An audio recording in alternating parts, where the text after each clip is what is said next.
adentramos mais um mês, o que significa que também mais um tema de classe dominical. E sendo assim, hoje, ou melhor, durante todo esse mês teremos 5 aulas no tema Abrigo no Temporal, uma teologia do sofrimento. Durante todo esse mês, então, estaremos refletindo a respeito de como um Deus justo, de como um Deus amoroso, de como um Deus santo, ele pode permitir o sofrimento. E meditaremos porque e quais as ferramentas que Deus nos dá para que nós possamos ser consolados e ter esperança mesmo em meio ao sofrimento. Meditaremos sobre quais propósitos Deus possui em meio ao sofrimento. Temos então uma jornada aqui de 5 aulas. Na primeira aula, que é a aula de hoje, nós não queremos de já iniciar refletindo no nosso sofrimento, mas queremos refletir a respeito do sofrimento de Cristo. Esse é o primeiro tema, ou melhor, a primeira aula. Na aula que vem, sim, meditaremos a respeito do nosso sofrimento. Na aula 3, sobre a soberania de Deus em meio ao sofrimento. Aula 4, os propósitos de Deus no sofrimento. E aula 5, a realidade da dor e a graça de Deus. Ao curso da história, vimos grandes homens de Deus passarem por momentos extremamente severos de sofrimento. E, em verdade, não seria também errôneo dizer que toda pessoa na face da terra passa por sofrimento. Nós já nascemos num mundo caído que sofre por essência, visto que um mundo afetado pelo pecado é um mundo afetado também por sofrimento. Não que pecado e sofrimento sejam sinônimos, mas que sofrimento é uma implicação óbvia do pecado. E, sendo assim, todos nós enfrentamos sofrimentos, inclusive servos de Deus. Isso se vê nas Escrituras, em pessoas como Jó, que foram, de certo modo, torturadas e no final da vida tiveram sua fé ainda mais fortalecida. Mas também pessoas que nós podemos tomar, por exemplo, e vamos tomar ao curso desse mês, para além das Escrituras, que foram profundamente fiéis a Deus e também passaram por muito sofrimento, tais como o príncipe dos pregadores, Charles Spurgeon. Passou a vida toda pregando a palavra de Deus e a vida toda lutando contra a depressão também. Todos esses temas pretendemos meditar durante o curso desse mês, sobre a classe dominical desse mês. Eu tenho 2 livros para indicar aqui. O livro à sua esquerda, ele funciona mais como um devocional. Eu nem vou dizer que estou utilizando ele como um livro base do módulo, porque não estou. Ele serviu para dar título à nossa classe dominical, Abrigo no Temporal, e de fato é um livro excelente, mas ele é um livro devocional. Ele basicamente é um extenso devocional no Salmo 127, muito prático, muito bom, e vale a leitura do Paul David Tripp, um excelente autor. Já o livro à sua direita, sim, é um dos livros que eu utilizo aqui como base para a nossa classe, Sofrimento e a Soberania de Deus, organizado por John Piper e Justin Taylor. Esse é um livro muito excelente, um pouquinho mais acadêmico, mas não tanto assim, bastante prático também. Vale a leitura de ambos. Então, se você quer algo mais devocional, o livro à sua esquerda. Se você quer algo de teor mais expositivo, explicativo, o livro à sua direita. Se quer ambos, os 2. Pois bem, essas são as indicações do mês. Uma pergunta boa a se fazer para início de conversa é: para que Deus criou o mundo? Qual o propósito que fez Deus criar o mundo? Qual é o propósito maior da existência? Talvez você tenha algumas respostas em mente. Para que Deus trouxe o mundo à existência? Isso funciona mais como uma pergunta retórica, mas em qualquer momento alguém quiser trazer algum complemento, fazer alguma pergunta, por favor, sinta à vontade. Mas essa é uma pergunta que nós fazemos recorrentemente e nós chegamos à conclusão de que Deus criou o mundo para a sua glória. Para a sua glória e para que nós possamos nos alegrar nele. Esse é o propósito pelo qual Deus trouxe o mundo à existência. E agora sim, eu quero trazer uma pergunta. Qual é a principal forma como Deus manifesta a sua glória no mundo em que nós vivemos? Qual a principal forma que Deus manifesta a sua glória no mundo em que nós vivemos? Alguém se arrisca?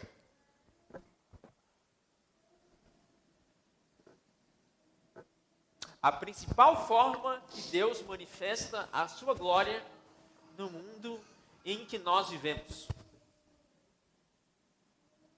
Um pouco abstrato, né? Mas vamos abrir em Efésios 1. Te convido a abrir comigo em Efésios 1.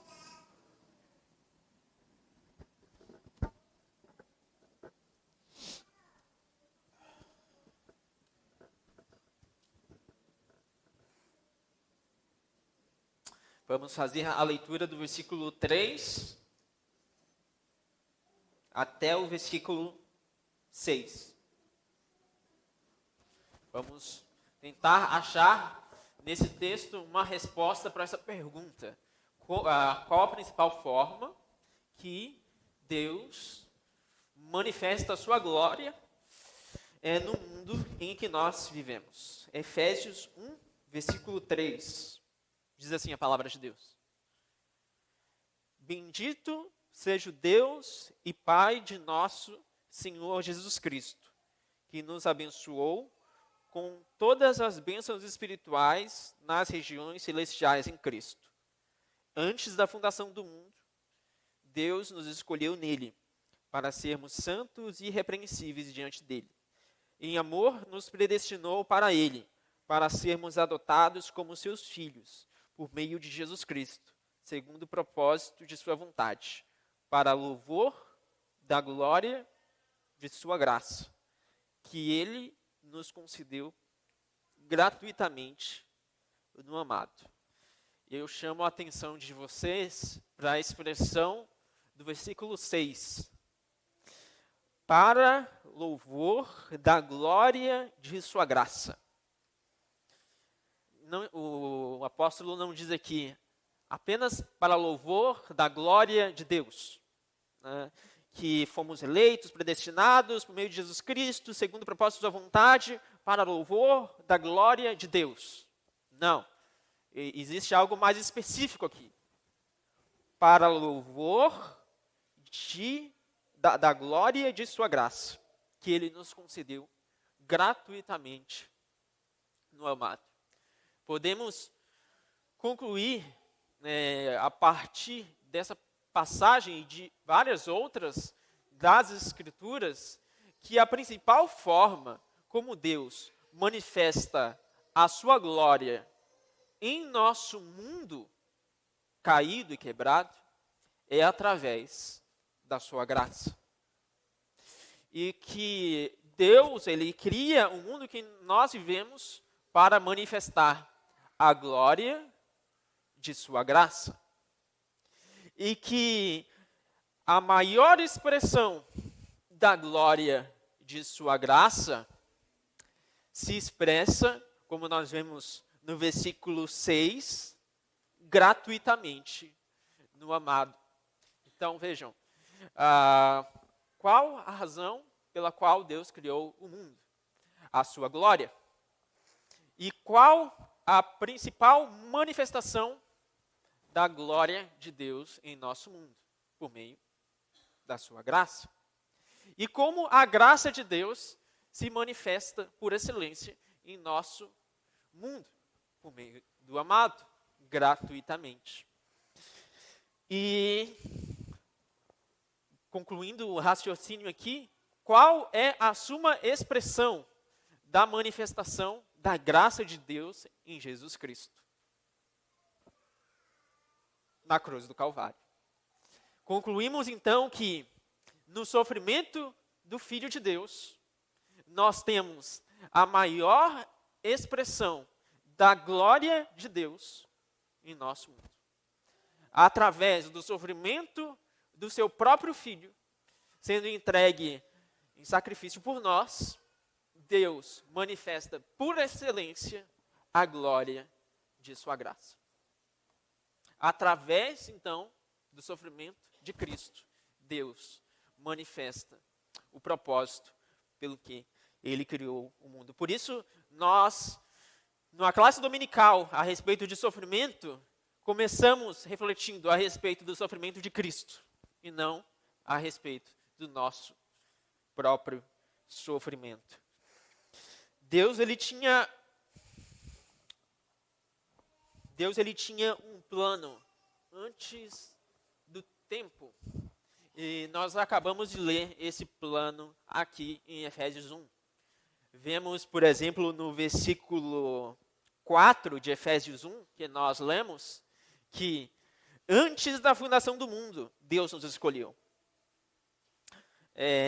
Sendo antes da fundação do mundo, antes sequer do tempo ter sido criado. Já existia um plano, já existia um propósito. E com isso em vista, eu te convido a ler Apocalipse 13. Consta um trecho aqui no slide, mas nós vamos ler versículo 6 ao 8, o trecho inteiro, se você quiser abrir. Apocalipse 13, versículo 6 ao 8. Diz assim a palavra de Deus.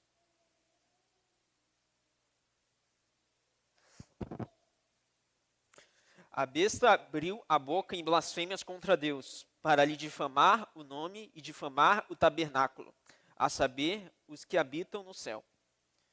Foi-lhe permitido também que lutasse contra os santos e os vencesse.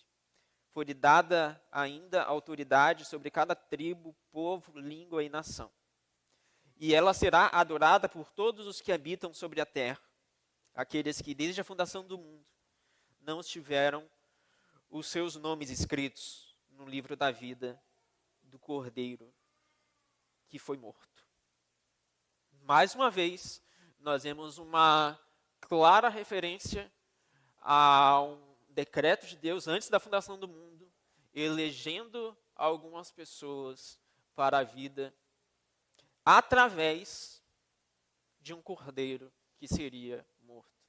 E é interessante pensar que ele chame esse decreto de Deus aqui na passagem de livro da vida do Cordeiro.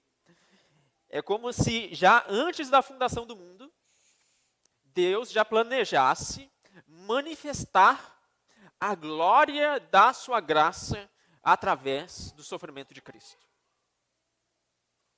Antes da fundação do mundo, Deus já tinha o propósito soberano de manifestar a sua suprema bondade através do sacrifício do seu próprio Filho. Significa que Deus é o criador do mal? Não. de nenhuma forma. E esse ponto nós vamos voltar aqui várias vezes durante esse mês. Mas sim que Deus, em sua soberania, Ele permitiu que o mal entrasse no mundo. E permitindo com que o mal entrasse no mundo, decretou que a suprema grandeza da sua glória, da glória da sua graça, se manifestasse através do sacrifício de Cristo Jesus. Podemos entender, então, que, como colocamos aqui no slide, a redenção sempre foi o plano A de Deus, no sentido de que Deus nunca teve um plano B. Entregarei o meu filho, se não der certo, faço outra coisa. Ou faço outra coisa, e se não der certo, entregarei o meu filho. Não. Cristo Jesus sempre ocupou o cerne do plano A de Deus para salvar pecadores como nós. O livro do Cordeiro já existia antes de o mundo ser feito. Isso aparece em Efésios 1, como nós lemos, antes da fundação do mundo, Deus nos escolheu. Aparece aqui em Apocalipse 13, onde nós vemos que desde a fundação do mundo, havia um livro da vida do Cordeiro.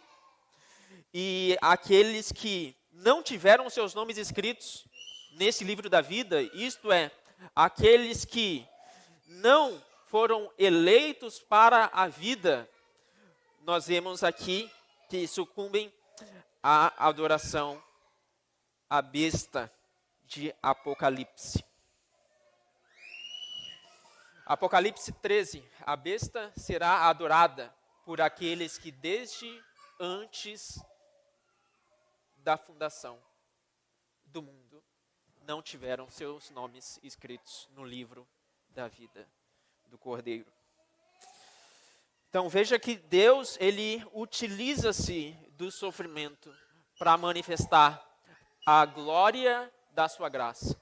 O sofrimento, ele não é algo que sai do controle de Deus, mas por mais destoante que ele possa soar, em muitas vezes, Deus, em sua soberania, sempre utiliza do sofrimento para que o seu poder, a sua bondade e a glória da sua graça se manifestem de um modo cada vez mais notório. Em verdade, nós, à medida que passamos pelas Escrituras, nós vemos várias evidências disso, de que sim, Deus, ele utiliza-se do sofrimento, sim, que Deus tem seus propósitos com o sofrimento. E essa é a nossa ideia para esse mês, meditarmos sobre o que a Bíblia diz a respeito do sofrimento.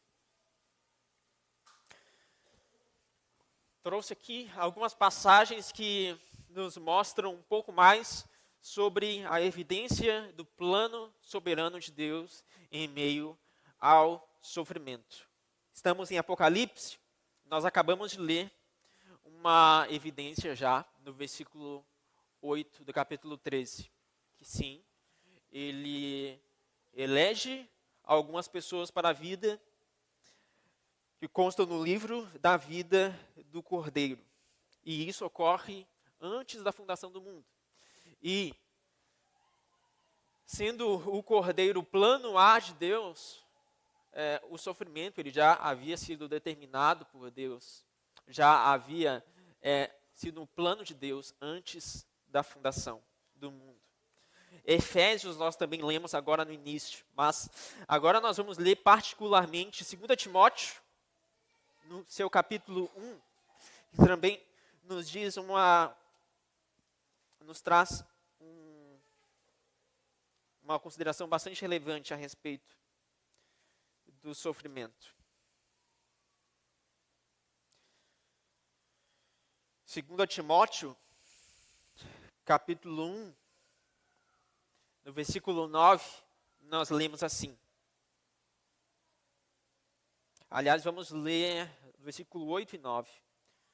Portanto, não se envergonhem do testemunho de nosso Senhor, nem do seu prisioneiro que sou eu. Pelo contrário, participe comigo dos sofrimentos a favor do Evangelho, segundo o poder de Deus, que nos salvou e nos chamou com santa vocação, não segundo as nossas obras, mas conforme a sua própria determinação e graça, que nos foi dada em Cristo Jesus, antes dos tempos eternos. Veja que interessante. Timóteo está instruindo o seu discípulo, o jovem pastor Timóteo. Paulo está instruindo o seu discípulo, o jovem pastor Timóteo, a ser partícipe do sofrimento que ele tem a favor do Evangelho. E por quê? Por que Paulo ele encoraja Timóteo a participar dos seus sofrimentos? Porque ele sabe que é através dos sofrimentos que Deus manifesta a sua glória, a sua graça e a sua bondade. A graça foi dada a pecadores em Cristo Jesus, antes dos tempos eternos, antes mesmo de existirmos ou pecarmos. E assim, nós, à medida que sofremos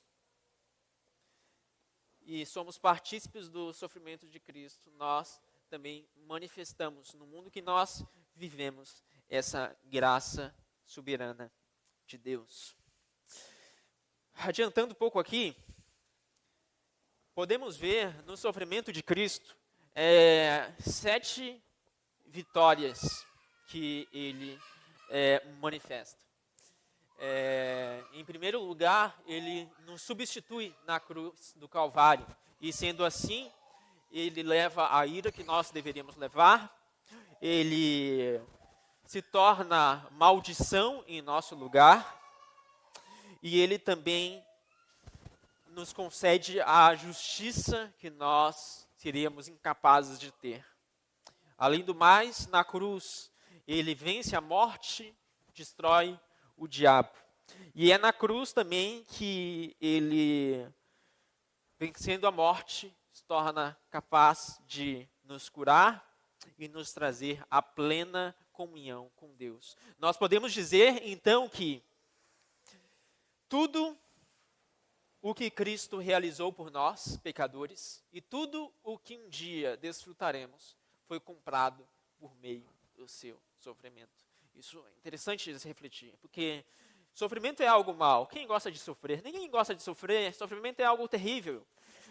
A morte é algo terrível. A doença é algo terrível. O pranto é algo terrível. Todos nós queremos nos livrar do sofrimento e temos a esperança naquele dia, quando Cristo vai voltar, tudo vai ser feito novo, onde não haverá nem morte, nem pranto, nem dor, e as primeiras coisas haverão passado, tudo se fará novo. Essa é a nossa esperança. Nisso nós depositamos a nossa confiança. No entanto, Deus, em sua soberania, Ele escolheu manifestar a suprema glória da sua graça pelos tempos eternos através do sofrimento. Por quê? Deus, em sua soberania, não tinha outras opções? Quem somos nós para questionarmos a Deus? Mas sabemos que, através do sofrimento, nós somos salvos. Por meio do sofrimento, nós somos moldados. Por meio da obra de Cristo na cruz do Calvário, nós somos dia após dia vivificados. Então, essa é a nossa confiança. Vamos pensar agora a partir de cada uma dessas vitórias de Cristo conquistadas na cruz do Calvário. Primeiro, a substituição. Na cruz, então, conforme nós vemos em Gálatas 3:13, Cristo ele se torna maldição em nosso lugar. O que significa que ele absorve a ira de Deus. Ele também compra em definitivo o perdão. E ele também providencia a justiça perfeita. Mas o texto desses vários, nós não temos tempo, obviamente, de lermos todos eles. Quero ler com vocês Filipenses 2. Filipenses 2, versículos 7 e 8.